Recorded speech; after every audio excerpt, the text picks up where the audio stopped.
1977, Connecticut, New Haven, Connecticut. Big auditorium. Sophomore year. Big tournament. Huge tournament. Everybody's there. I'm team captain. Team captain is 5 guys.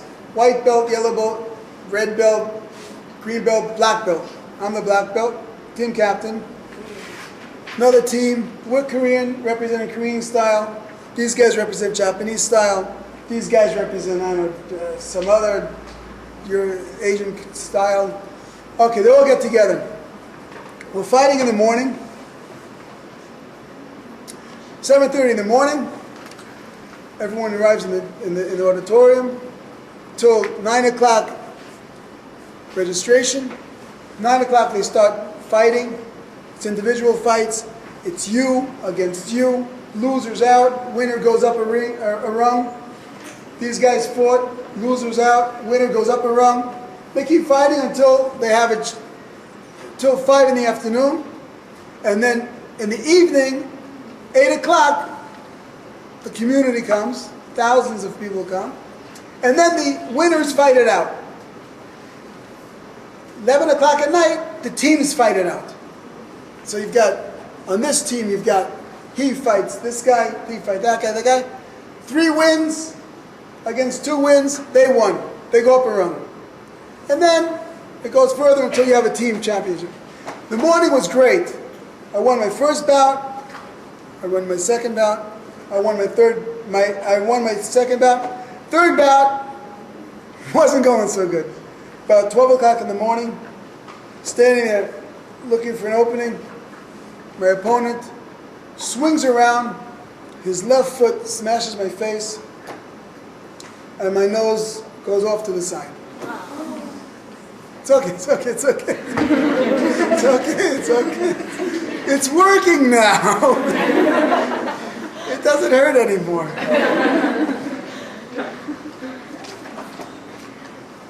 Goes out, and I'm taken out of the tournament.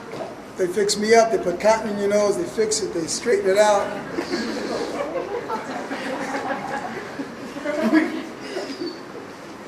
What can I say?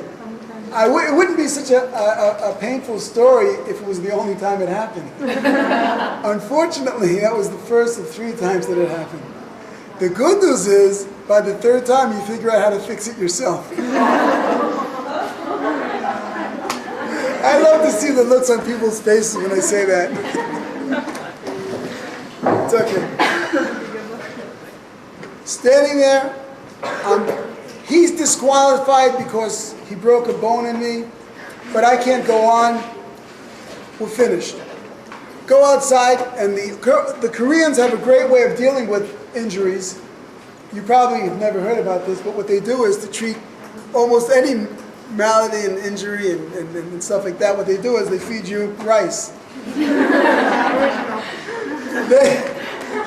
They have this thing that they think, and they do this, they fed me rice. And we're sitting on the lawn of the auditorium and saying, you'll be okay, eat this. And then they have this other thing, it's delicious, it's called kimchi. They put seaweed, and it's seaweed cooked in oil with garlic, it's delicious. So I'm there, we don't have to be too descriptive, sitting there eating my rice and kimchi, and they're like, yes. We got the team tournament in the evening. You can't fight in the individuals, but you can fight in the team. Okay, yes. Anyway, time goes by, 8 o'clock at night, thousands or tens of thousands of people coming in the auditorium. They line us up. First 2 teams is 3 teams. First 2 teams fight it off. One is the squad, one loses, the second one comes up. Last fight of the evening. It's a true story. You'll be reading about it. Whatever I'm telling you tonight is actually 100% true. You'll be reading about it when the book comes out. When's it coming out? Within a half a year, it'll be out. Within a half a year, this will be out. By the way, this is coming out of the 4th printing next week.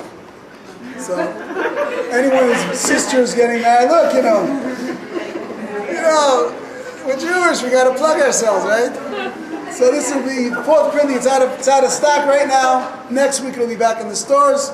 Tell your sisters or your husband, your brothers, whatever it is. Whatever. Okay, whatever. Anyway, our team, their team, our white belt fights their white belt. We win.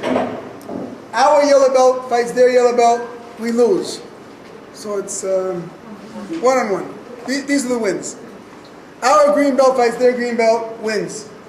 Our red belt fights their red belt, loses. So this is.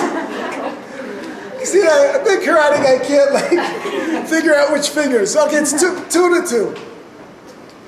My fight is the deciding fight. Trophies, that's huge. Everyone's waiting for this fight. I feel lousy. I've lost a lot of blood.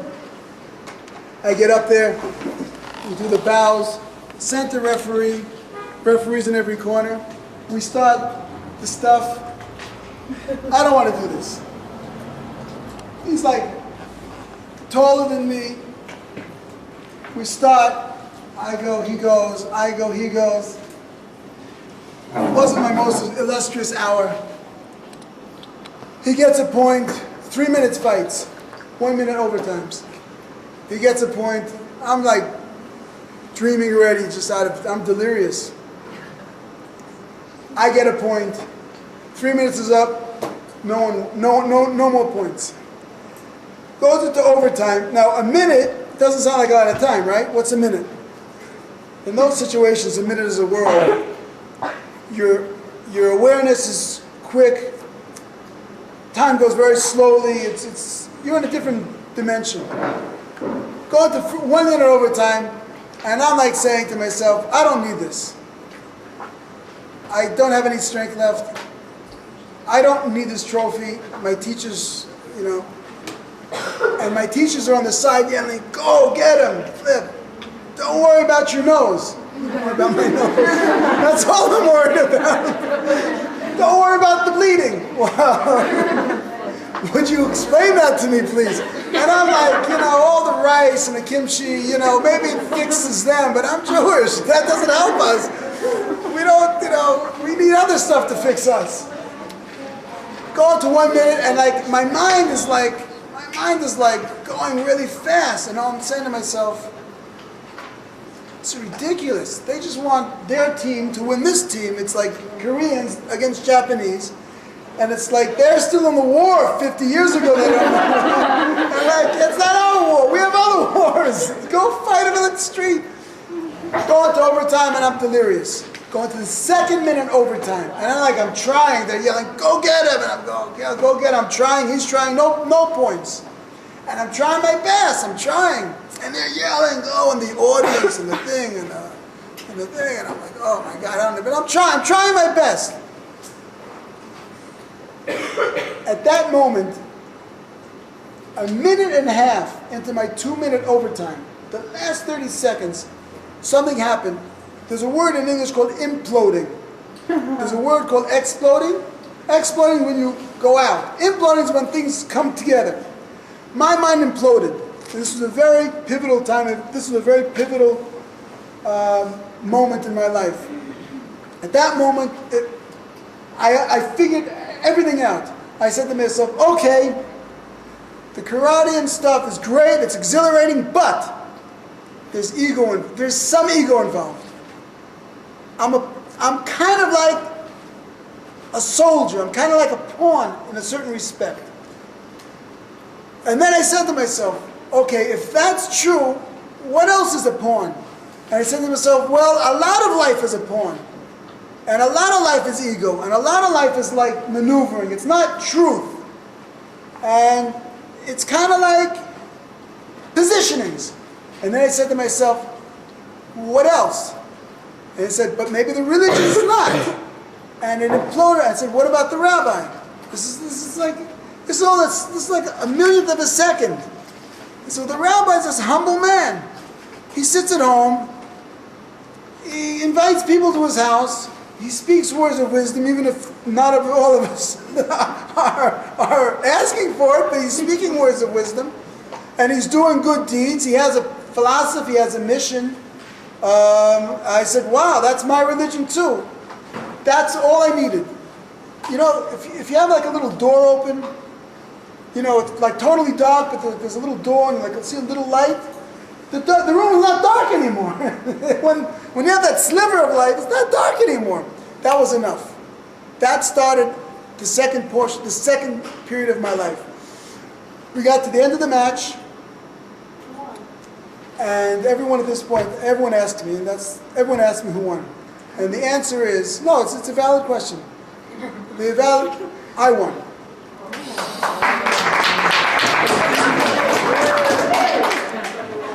You got another point, or you just... No, good question. When those two overtimes are up, the judges huddle, and then they awarded on things beyond physical points.